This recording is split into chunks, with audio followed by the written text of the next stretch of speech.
This is young Hanamichi with the corner store. I'm resilient, dog. RESILENT. See? Let's go. What's up?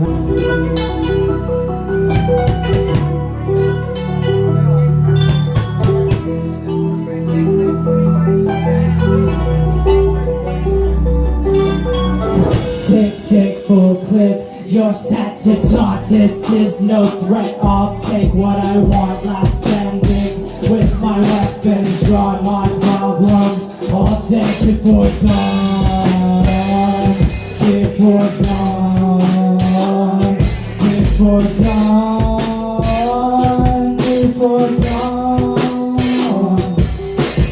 Help me, I can do no wrong. Can't help but feel I'm too far gone apart. Just the darkness where I'm kept in charge. Look up to a paper who they testing off my burden with my passion, wreck myself and strong. Stronger than the bridges from the stretching part. Let me wanna stretch it when I make the best of such too long. Before I can take a leap, I need to accept the call. All that's left is teaching one. Teaching people to the set to talk. This is no fucking threat. I'll take what I want. And listening to your set, I could tell there's a lot of like My Chemical Romance influences and early like MySpace music. And who would you say were some of your influences? I mean, heavy Linkin Park, man. Chester Bennington, he was a huge influence for me. I grew up on Linkin Park. That's why I really like that rap mix with the rock. I mean, I listen to a lot of Rob Zombie. I grew up on like Korn and stuff like that as well. So, you know, Disturbed. Disturbed is crazy and stuff like that. So I've always liked that kind of like that area. That's why, 94 baby here, so. When people leave you out to fucking dry, and sometimes you hang there with a middle finger up like, fuck you, I'll stay here, I'll swing in the breeze. We be swinging in the breeze, bro. One, two, three. Let's off your feet, get rush. My brain goes more like a truck bus. I don't wanna run, rocket to the dirty gut. So the night comes in blood. No line, from the shadows in my mind, so sus. Music, watch me, hanging from the gallows right here. No fun. I'm stuck in knowing a lot of people like to truck, play so deep, and I can't feel the cuts. I still move on the way, and still don't punch. So I lay in the tub and drown in the sludge. I said bring on the flood. I ain't pulling the plug. In the street with the thugs. At the end of my rope, trying to pull the plug. There's no air left in my lungs, just smoke with the dust. Paranoid, they're in a judge where I feel like every room I'm too bugged. Never good enough, always fucking up. Is that wine on the carpet or that blood on the rug? What's the worst thing done? And I'm working more down till I'm feeling like someone else's son. I'm told I fight to give a fuck. Even if the light is barely lit, I still can lift it up. I'm just body back and sits, but shit still not the drug. If I burst it again, I cannot be corrupt. Just to work to my luck and change my soul for a couple of bucks. With the place that's changed, for a life that's rough. Are we all just the same when the reaper shows up? It's a feeling in gut, I open life is up. And would you say that having a drummer instead of just having like a beat machine or just like using 808s, that helps your creative process as well? And what is your opinion on that? You know what, that's a crazy ass question because this is the first time we've ever done that where we had a drummer. Shout out Josh, who was fucking creeping around over there. But we actually didn't rehearse. He had the set, I sent him, and he listened to it, and I came over and we chilled for a minute and listened to it, but then we just ended up getting stoned a little bit, whatever.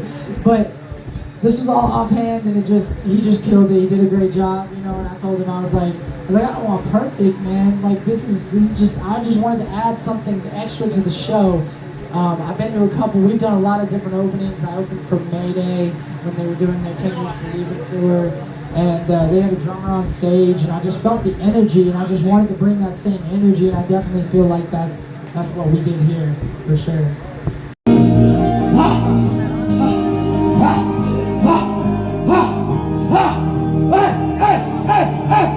All black soul is nothing, get no sleep, I'm so exhausted, they try to sign me up for the coffin. Everywhere I go I hear dead man walking, dead man walking,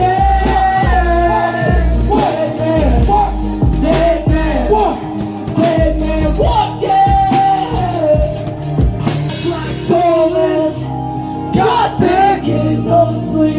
so exhausted. They traumatize me. Yeah, feeling confident. Everywhere I go, I hear dead man walking.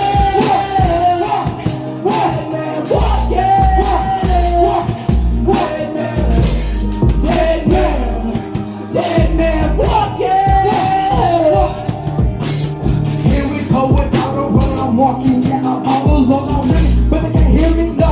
Got no signal on my phone. I'm a dead man walking, singing stuff, but the voice they keep on phone. All I hear is the applause, ringing till I hear it off. Waiting on a holder, feeling the weight all up on my shoulders. Hell yeah, I woke up, though I never been sober. Freedom is picture become a damn choker. Spotlight on the mental illness that I'm holding, but never showing signs of slowing. I'm a dead man walking, cause my eyes are fucking open. Nothing, no sleep, I'm so exhausted. They try to silence me, I'm burning confident. Everywhere I go, I hear dead man walk.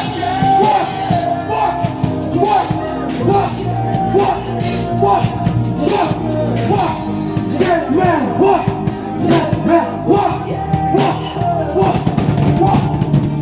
My insides are rotten. I won't let the best be forgotten. I'm holding open my fucking content. This pain of mine was never adopted. I try my best, they not get. How can they not get? It's all out my heart, it's not out my pocket. I've been a dead man walking. All my thoughts still see me jumping. And would you say that like having different vendors, you know, we're out here, there was like selling clothes, selling food. Would you say that like having that helps like with the scene as well? That just builds community, you know what I mean? Like most of these people, most of these vendors that I have, I've met at other events and I've invited them out. Edible Mommy is a fan, a friend, and one of the best business partners for this type of thing. She's local. Stoner Jordan is the one who kind of put me on to a lot of different shows. So shout out Stoner Jordan. He always comes out, he's got really dope hat pins. If you haven't picked one up. And then you have local, I always invite other people. I say, if you're a vendor, come out, you know what I mean? Don't worry about having to take care of a slot. Just come out, bring the energy, bring the people. That's all we care about. It's about community here. That's what the Red Barn's about. It's about community, and this is the true underground as far as it goes. Hell yeah, bro. And then would you say that like having like every type of genre that helps as well? Like, we have like old school rap, like I'd say like Eminem style rap, clashing with like the punk stuff, like the cameraman over here. Yeah. And your music, it's more like it's like a clash of both. Yeah, and I love that. I love being the goal is always to be original, right? You want to try to do something, and so like for me, I obviously you take elements from whatever, but I try to people don't know what I'm gonna drop until I drop it. You know what I mean? Because musically, I listen to music and however I think it's gonna sound in my head, I want it to sound. So if it ends up being, if I get a beat and I'm like, hey, I want this to be a rock track, I can change it to that. But I may get a beat that's totally offhand and change it into something you don't expect. You know what I mean? For me, music is all about creativity. It's one of my biggest problems with like the AI stuff that's going around is the computer can't simulate what we feel or what we go through, you know what I mean? So for me, that's where I bring it from, is just, that's how I feel about it. I love having all that mixed together and different genres and different things like that. And I've always listened to different genres, so why the fuck not? It's all in my head, so it's gotta go somewhere. And would you say that, people like the 27 Club and like artists who die young, they have a message and it just goes away quickly? Would you say that you have to have your message now and then have people like cherish it later, or cherish it like right now? You asked some amazing questions, and I would say for me, like I've struggled with being suicidal, bipolar depressive, and had those issues, and I took a lot of medication when I was younger, and I stopped taking it, and I had to get control, and it's not easy to dive within yourself sometimes, to really take a look at yourself. It's one thing to know your flaws and know things you want to work on, but to really dive deep and find out where they come from type thing. But yeah, so damn it, Josh. Anyways, but yeah, so it's a meaningful thing. Anyways, So as I stated with Resilient, it's a goal, it's a reminder of who I have to continue to be, because I mean, true depression really doesn't go away, sometimes it still affects you. So on those days I just kind of look down and I say, this is the person I want to be, this is the person who I continue to be, and that's what I strive with my music too, is to give people a message. So definitely I feel like that. I'm hugely inspired by Juice WRLD. I love Juice WRLD. Lil Peep was another huge inspiration, especially on that Heated Up song. Huge inspiration for me was Lil Peep. And I mean, we've lost a lot of artists that are just amazing and way too young over stupid shit. You know, I smoke weed, that's all I do. I barely even drink. Like, I smoke weed, that's all I do. And I know that shit ain't being ruined or destroyed, you know, intoxicated, whatever it might be. But yeah, man, that's basically Too many gone too soon. Yeah. And would you say that like collaborating with different genres and different type of artists, you like tap into different things, and what would you say like is your favorite to make though? Oh man, now if you're are you meaning like my favorite type of genre of music to make? Yes. I mean, I love rapping, dude. I mean, I love when I can give some crazy bars. Like you know, it's a lot of fun. It's crazy because like for me, I feel like when I was younger, there wasn't a lot of time for me to speak my mind.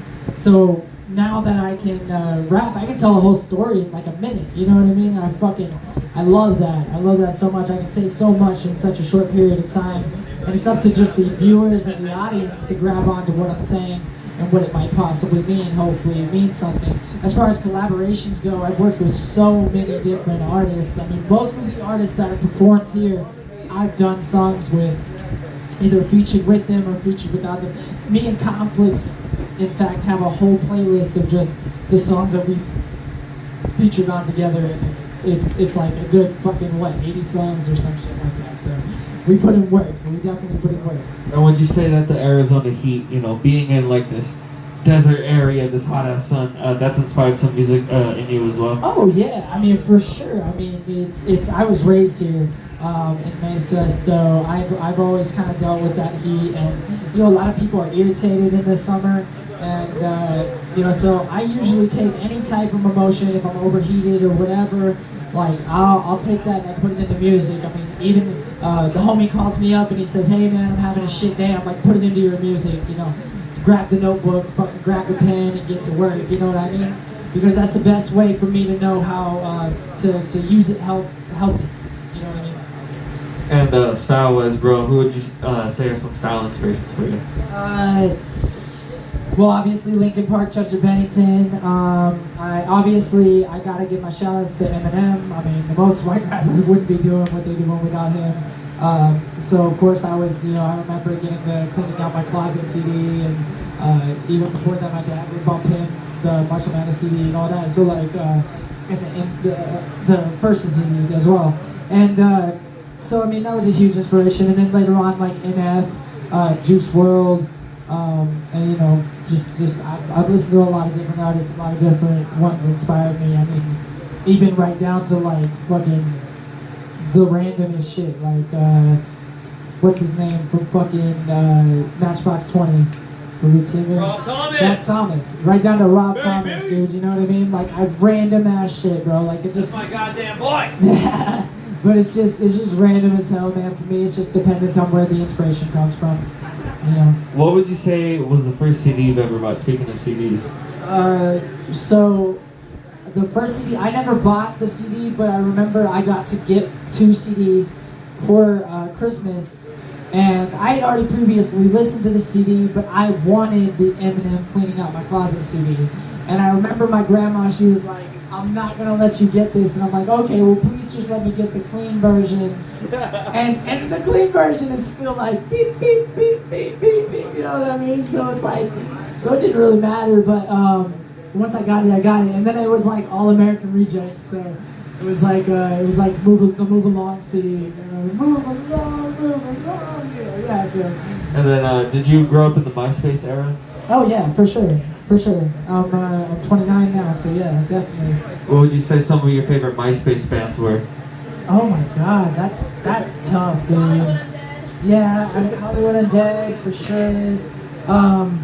Alisana. Millionaires. Yeah, I was an emo type kid, you know what I mean? Like that's what I did. I did screamo bands in high school and stuff. And so yeah, I would say definitely about. I remember having Ask Alexandra and stuff like that on there, but like, yeah, that's about it. And then this is gonna be the last question. When you go to the corner store, what is your favorite snack to get? Oh man, I gotta get a chocolate milk and I would say probably what are those raspberry zingers? Those raspberry zingers, the coconut raspberry zingers. I'll eat a whole box in a night, no question. I've done it. But yeah, that's my go-to. Gotta get them. This has been Young Hanamichi's Corner Store. And this is Resilient N.a.p. Records. We out. Peace.